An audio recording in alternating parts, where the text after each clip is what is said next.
Hello everyone. I just wanted to share some of my thoughts about today's 377A decision. But before that, if you hear me coughing or sniffling, it's because I just tested positive for COVID this morning. For those of you who are concerned, I'm feeling mostly fine, so thank you. I know many of you are disappointed as I am with today's Court of Appeal decision handed down by our Chief Justice. However, even though the appeal was dismissed, we did make a small step in the right direction. That is, 377A cannot now be legally enforceable under any circumstance. Where previously we relied upon the promises of our Prime Minister and the Attorney General, we're now legally protected from prosecution under 377A. However, we need to note that the AG can change that position anytime he wants to, if he gives reasonable notice, as the court has stated. What this means is that we may be safe from prosecution today, but we may not be safe 10 years or 2 years from now, or even next month. That to me is still making LGBTQ Singaporeans to conduct their lives under the threat of prosecution. And it's not acceptable whichever way you look at it. So where do we go from here? We press on. Recognizing the irony in quoting a former British Prime Minister Winston Churchill, who once said, "Success is not final. Failure is not fatal. It is the courage to continue that counts." To the religious Singaporeans who disagree with us, we ask that you show us grace and love, just as we are showing you the same. If you continue to hurt us, we will be hurt. The truth is, your words and actions matter. Every time you preach to a parent that their gay child is an abomination, you are tearing a Singaporean family apart.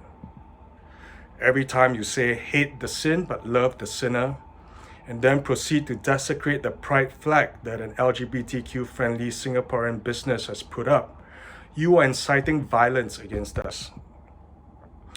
Every time you set up an insidious website touting acceptance of LGBTQ Singaporeans, but in fact used as a cover for conversion therapy, you are driving LGBTQ Singaporean youths to depression and suicide.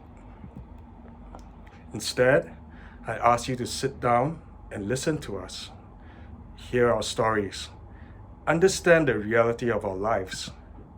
We are already caring and doing ministry with one another. Listen and learn, and then you might start to understand what a real ministry with the LGBTQ community can look like.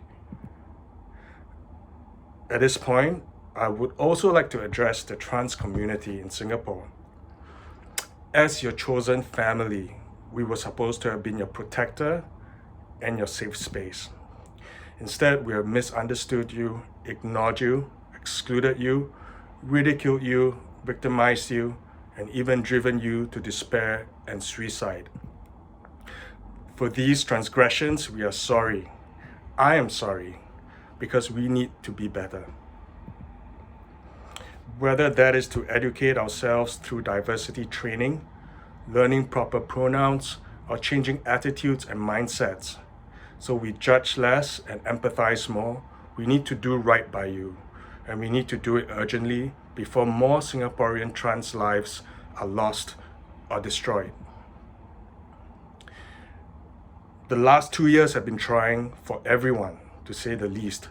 For many of us, the pandemic has provided us an opportunity for self-reflection and coming to the realization that life is about keeping the people, and for many of us, our pets, we love close to us, and living our one true, authentic life.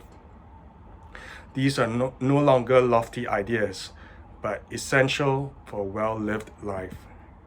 So I would like to encourage all of you to continue living your truth.